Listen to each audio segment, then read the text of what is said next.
be in front of coffees, rather. Wednesday is going to be Gustavo Arellano's Ask a Mexican. The movie this week is Walkout. And after hours on Thursday is LFDC concert. And like every week, there's rock and roll.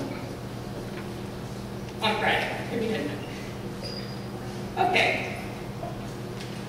John Horrigan is a historical folklorist who specializes in historical meteorology, astronomy, natural history, and maritime disasters. He belongs to several historical societies and is a Revolutionary War reenactor with the Lincoln Minutemen. Aside from his full-time position as a project manager, he's also a professional sports announcer with the Boston Bruins hockey team and the New England Patriots basketball team. Here to tell you about pirates, John Horrigan.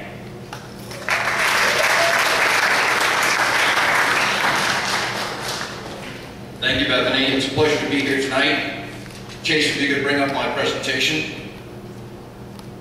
Tonight, Ahoy Pirates, a selected chronology of piracy. Just want to bring this up for one moment. It's a pleasure to be here at Missouri State, being an old boy from New England, first time out to western Missouri, and I've had a great trip out here, and you're all great people. I wish I could take you all back to New England and teach them how to act. It's been a pleasure to be out here, and I appreciate the Student Activities Council for bringing me out.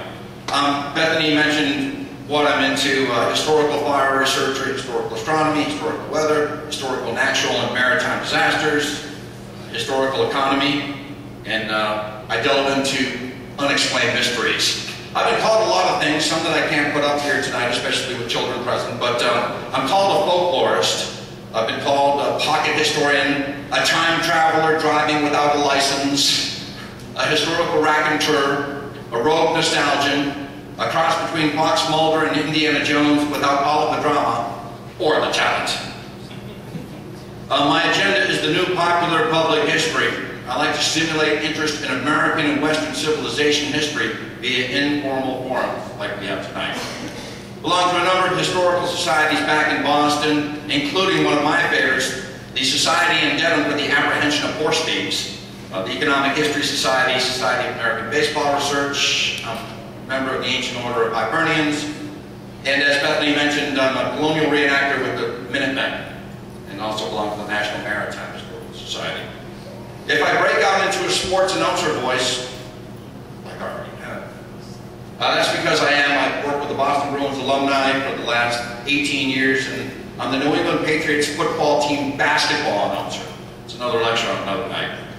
And I'm an internet entrepreneur. If you want to contact me, you can find me on Facebook or Twitter.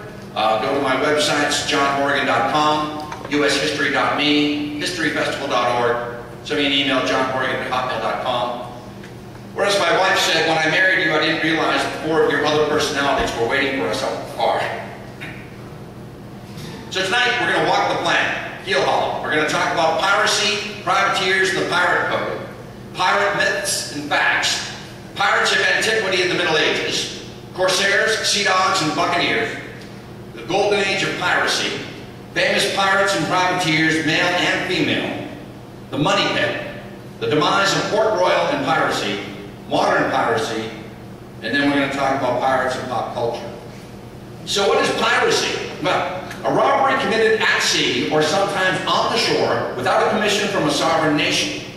Robbery with a commission from a sovereign nation is privateering, and those who participate are known as privateers. Piracy still exists today, and protection and damages cost over $13 billion annually. Contemporary dangerous areas at sea include the Horn of Africa, the Straits of Malacca, Singapore, Indonesia, Nigeria, Bangladesh, Brazil, and the Somali coast. The English term pirate is derived from the Latin term pirata, from the Greek term pira, which means attempt or experience implicitly to find luck on the sea. And in the 17th to the 18th centuries, the word is often rendered as pirate. Right. Maritime piracy, according to the United Nations Convention on the Law of the Sea, UNCLOS, of 1982, consists of any criminal acts of violence, detention, or depredation committed for private ends by the crew or the passengers of a private ship or aircraft that is directed on the high seas against another ship, aircraft, or against persons or property on board a ship or aircraft. Piracy can also be committed against a ship, aircraft, persons, or property in a place outside the jurisdiction of any state. Gibberish. Then what's a privateer? We talked about that just a moment ago. It's a private ship or its captain authorized by a country's government to attack foreign shipping. Strictly, a privateer was only entitled to attack enemy vessels during wartime. However, states often encouraged attacks on opposing powers while at peace or on neutral vessels during time of war, blurring the line between privateering and piracy. It was an accepted part of naval warfare from the 16th to the 19th centuries, authorized by all significant naval powers. The costs of commissioning privateers was borne by investors hoping to gain a significant return from prize money earned from enemy merchants. Many merchant vessels were armed with cannons, and crews expected to collect prize money if they captured an enemy ship. Well, what happens to a retired privateer? Now, when the war's end, what are they going to do for a living? Privateers often turn to piracy. You hear about galleons, Spanish galleons. Well, a galleon is a large multi-deck sailing ship used primarily by Europeans from the 16th to the 18th centuries. It was used for war or commerce and armed with medium cannon.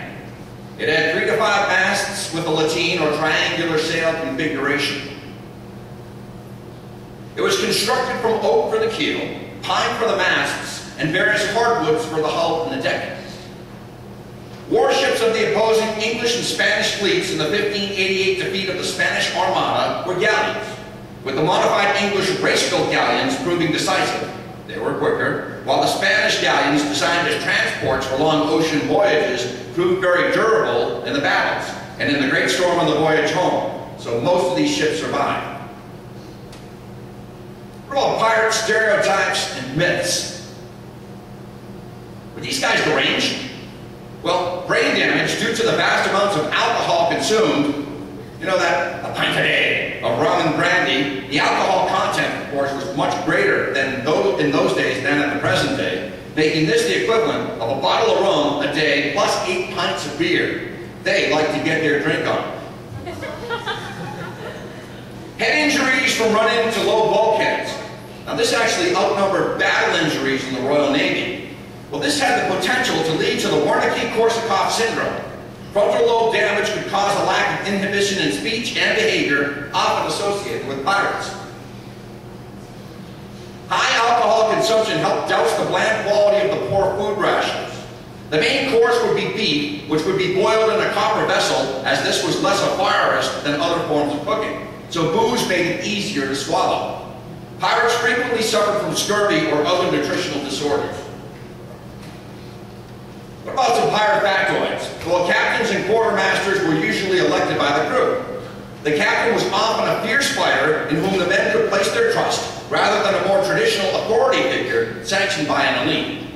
However, when not in battle, the quartermaster, who was in charge of supplies and provisions, usually had the real authority. Many groups of pirates shared in whatever they seized. Pirates injured in battle might be afforded special compensation. Most did not bury their treasure or booty. Oftentimes, the treasure that was stolen was food, water, alcohol, weapons, or clothing. The classical age of piracy coexisted with a rise in British imperialism, which required merchant vessels to transport goods and warships to protect the trade ships from pirates and privateers. So they fed upon each other. Of course, the Jolly Roger. Well, it's a traditional name for the flags of European and American pirates, and a symbol for piracy that has been adopted by filmmakers and toy manufacturers. It first appeared in a 1904 play written by Scotsman J.M. Barrie, known as Peter Pan.